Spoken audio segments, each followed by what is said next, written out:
Donc là, vous êtes devant l'automoteur racleur.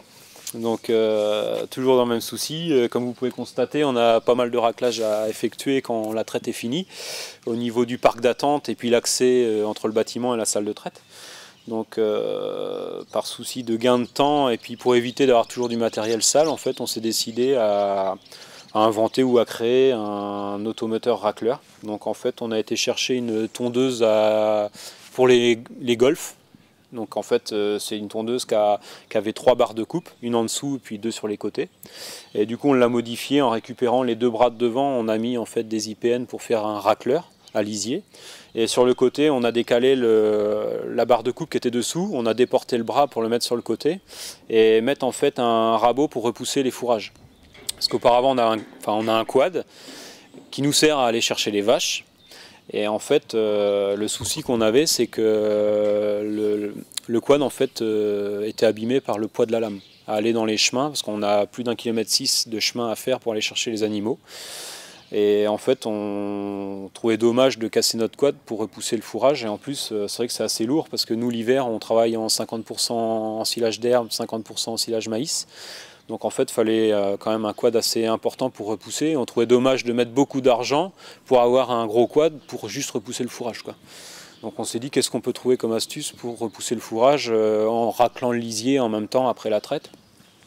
Donc on s'est dit pourquoi pas trouver cette petite machine qui est une tondeuse à golf. Donc en fait, valeur d'achat, ça doit être 1600 ou 1800 € d'occasion. On a trouvé ça sur internet et en fait on a repris 2 bouts d'IPN, des chutes d'IPN qu'on avait après des petits travaux. Donc vous pouvez constater que sur les 2 IPN on a des joues pour canaliser le lisier en fait. Et ces 2 joues là c'est uniquement des chutes de lames de godet qu'on a récupérées quand on a fait changer nos lames chez le mécanicien. Ça se vend au mètre et donc il y avait ces chutes là, on les a récupérées. On a récupéré également le rabot qui était sur le quad. Donc ça on l'avait acheté, ça devait être 600 € à l'époque, donc il y a assez longtemps. Hein.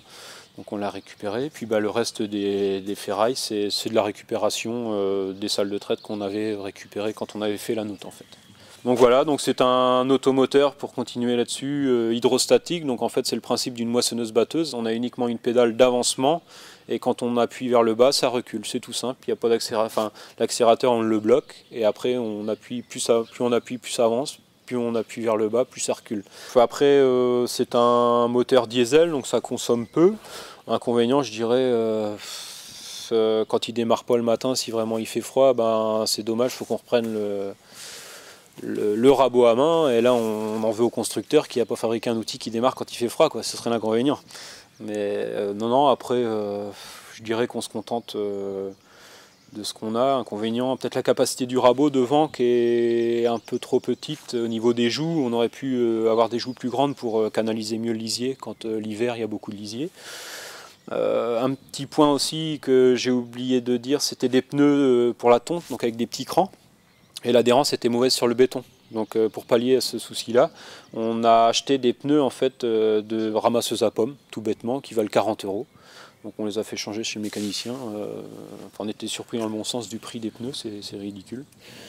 Je dirais qu'en inconvénient, pour l'instant, on n'a pas trouvé de soucis particuliers, quoi.